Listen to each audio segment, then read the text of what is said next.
Halo, perkenalkan nama saya Felix Gunadi dan saya merupakan salah satu dosen di Universitas Presiden yang sedang menjalankan untuk sertifikasi dosen. Dan saya di sini mengajar untuk mata kuliah kulineri dan food beverage service management. Background saya yaitu saya sarjana psikologi dan saya mengambil magister pariwisata.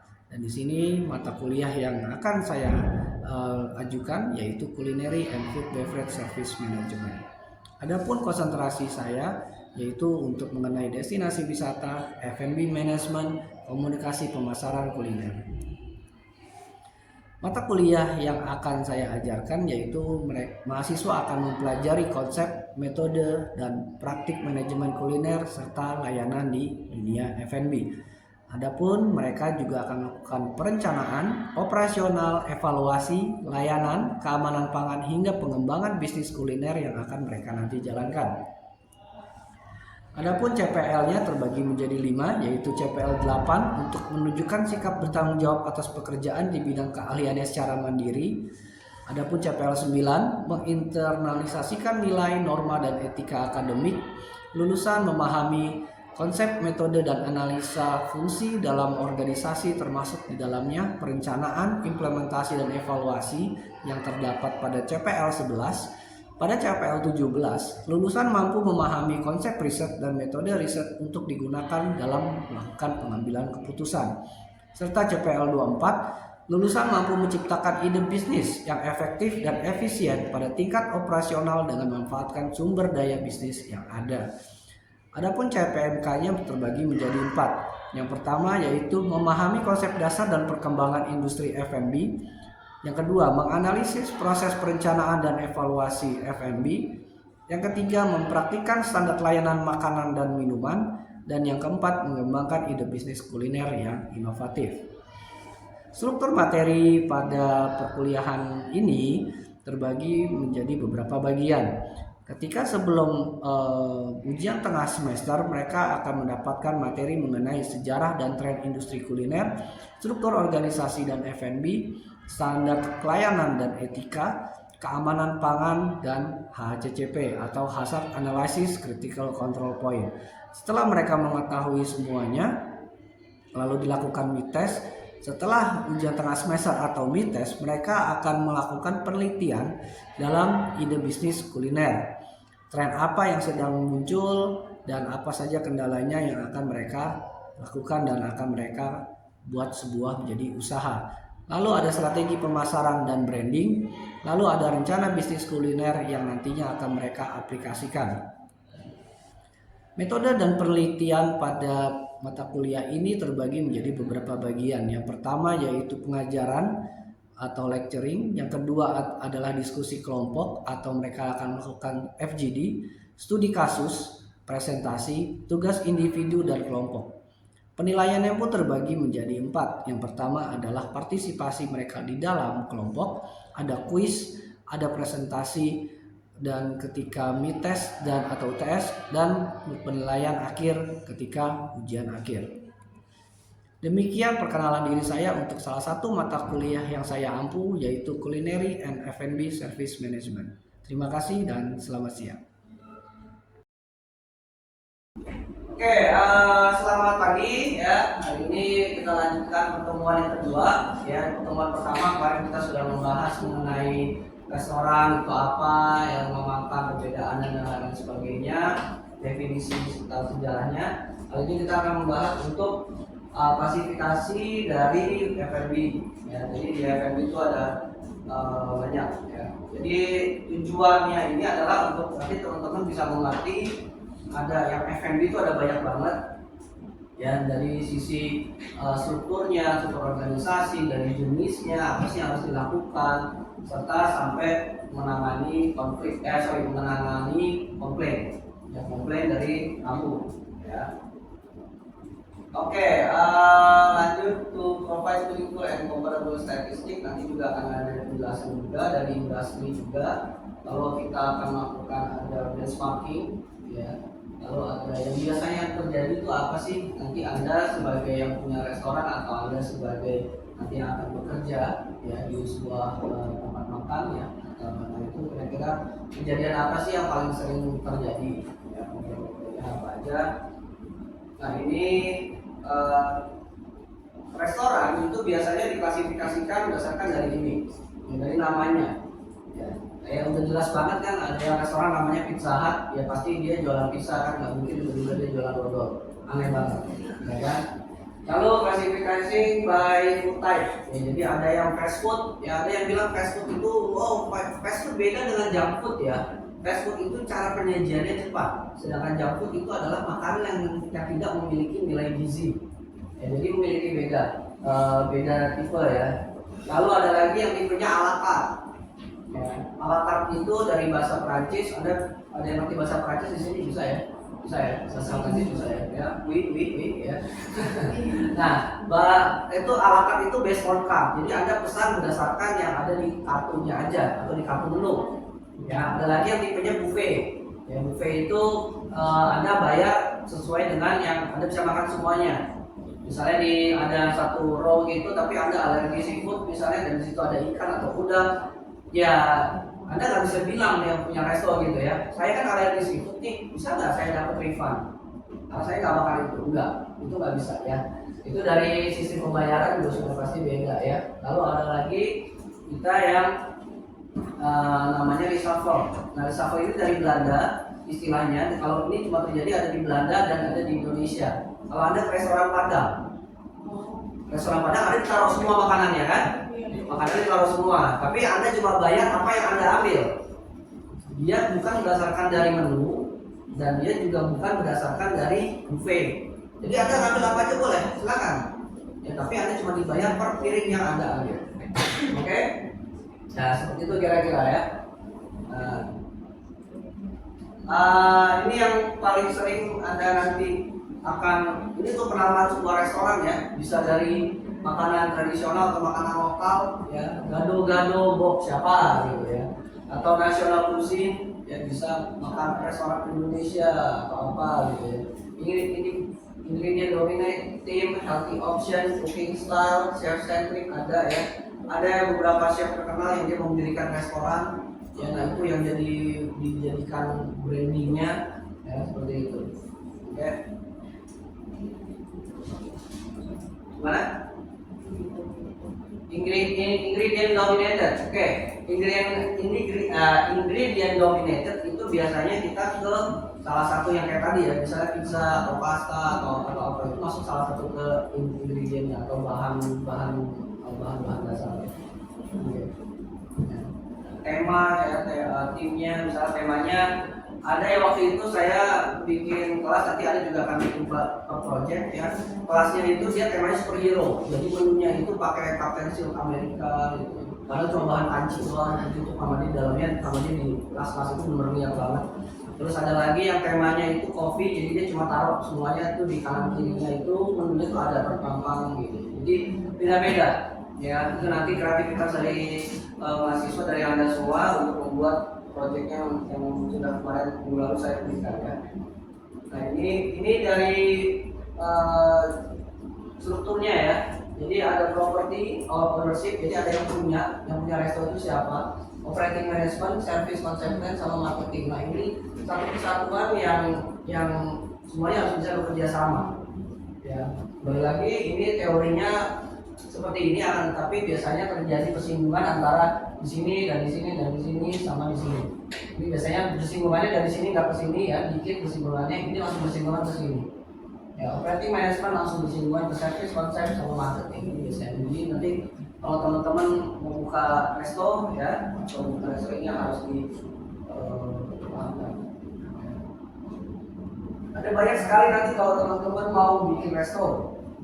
Yang pertama ada retail agreement ya, jadi kayak yang Anda mau bikin restoran biasa ya gitu ya. Dia mau buka restoran lah, namanya Rumah Makan Felix gitu. Ya. Bikinlah ya, namanya bikin. Oke. Terus ada franchise agreement. Nah, ini biasanya kalau untuk Anda punya uang sekitar, sekarang McD berapa ya? Dulu tuh 10 tahun lalu tuh sekitar Anda butuh 2M atau 3M, sekarang udah naik 2M atau 8M ya, Anda punya duit segitu nganggur gitu ya. Gua ada duit nih 8 miliar, nanti diapain ya gitu ya. Ya udah lah ya buka restoran aja, itu yang paling gampang. Oke, lalu ada tenants, ya gue. Oh, silakan. Ada tenants agreement, ya ada lease agreement juga. Nah ini specified by market, ya ada yang based on dari target market. Jadi ketika ini ada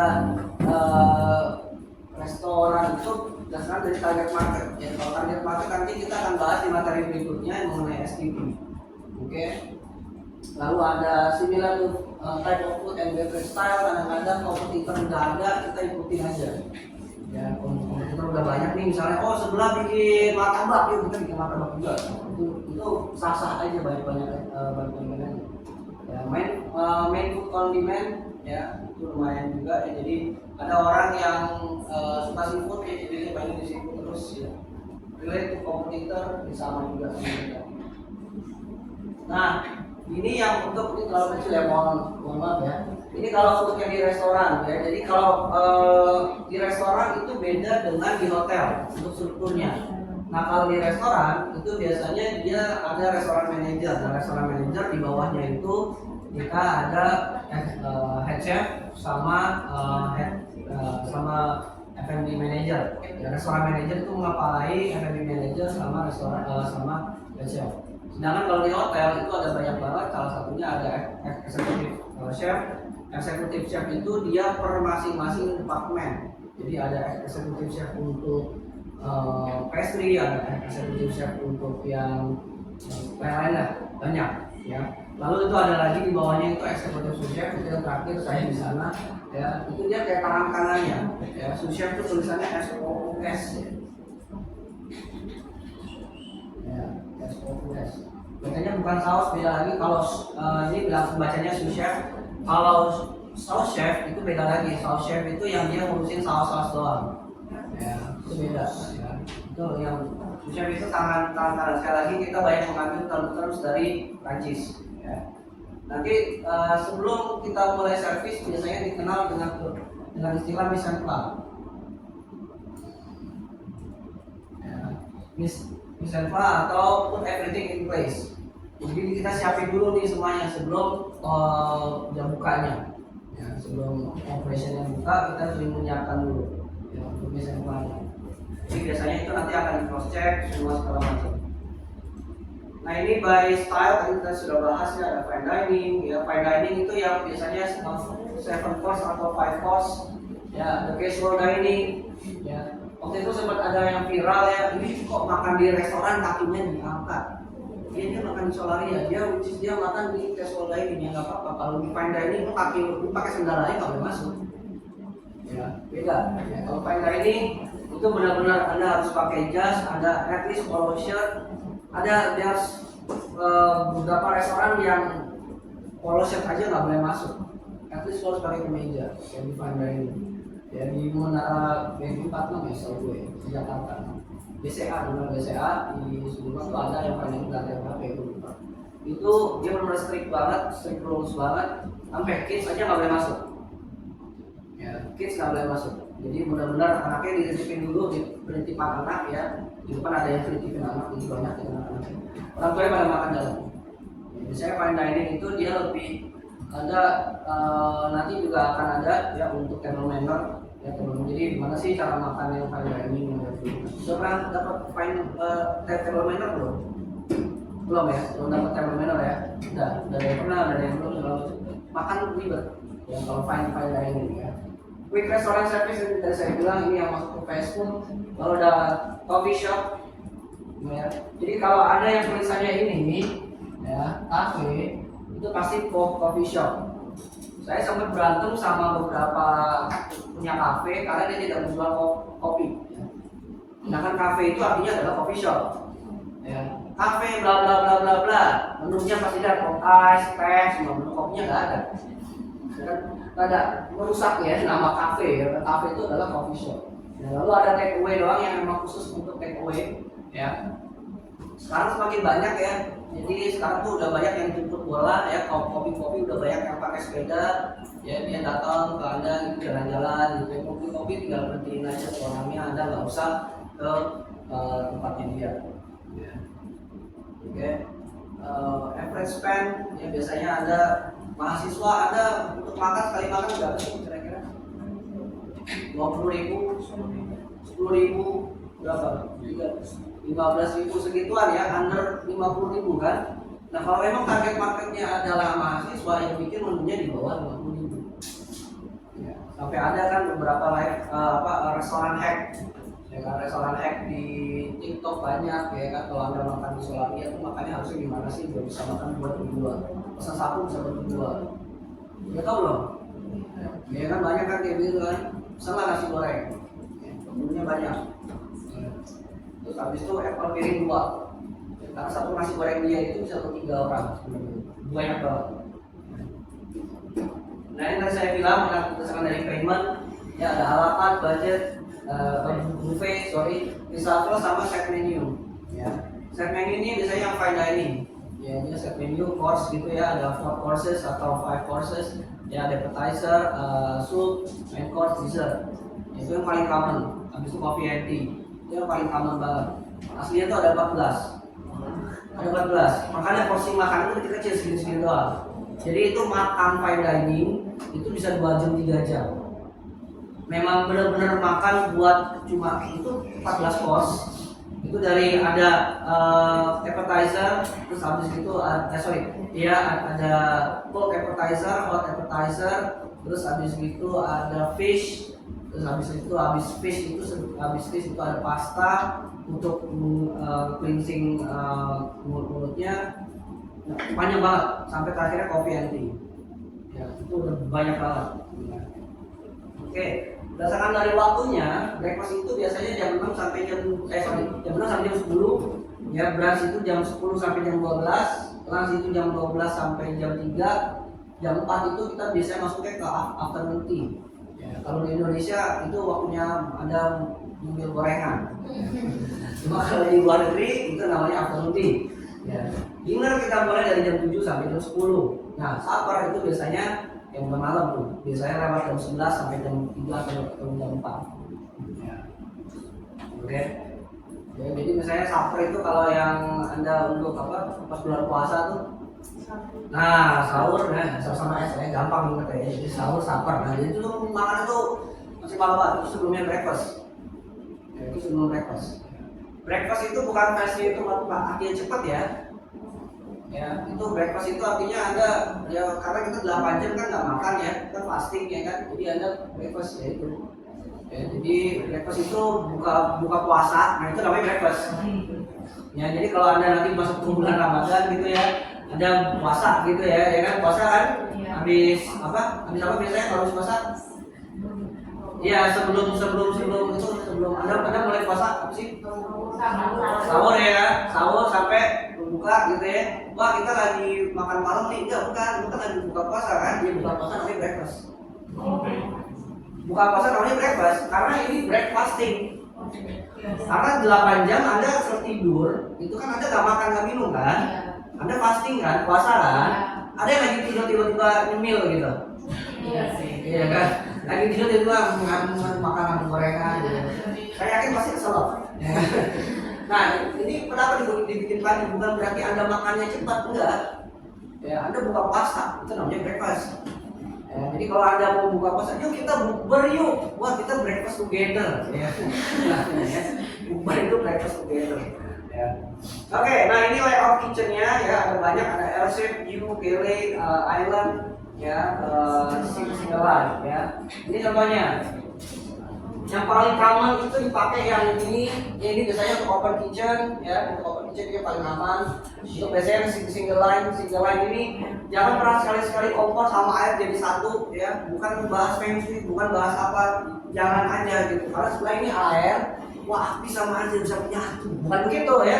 Ini buat kotor-kotor, ya terus lo masak gitu, terus tiba-tiba ada yang lagi cuci piring, pakai sabun, sabunnya mental ke makanan. Nah, terus dimakan sama tamu sakit perut, komplain lah, ya. Jadi makannya emang nggak boleh barengan, ya. Jangan ya, deh ya. Oke. Kalau Anda lihat di sini nggak ada yang sebelah tuh, ya. Ini kompor, ini buat potong-potong doang, ini cuci-cuci di sini. Semua yang basah-basah tuh jauh dari kompor. Oke. Ini sedikit interview untuk introduction. Nah ini kitchen, pintu kitchennya misalnya dari sini, ya. Pintu kitchen itu mulai dari sini. Table pertama itu adalah yang paling dekat dengan pintu kitchen. Ya, ini table 1. Setelahnya Anda mau gimana, mau begini kek, terserah. Ya, 1 misalnya, ini 2, 3, 4, oke, 5, berarti Anda pakai snake modelnya, itu istilahnya snake. Nah, untuk kursinya juga sama, start dari yang paling dekat sama dapur. 1, 2, 3, 4, 5, 6. Gitu.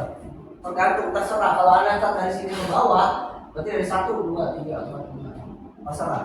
Karena nanti di ordering itu cuma pakai number doang. Ya, 1, 3, table 1, urutan ketiga.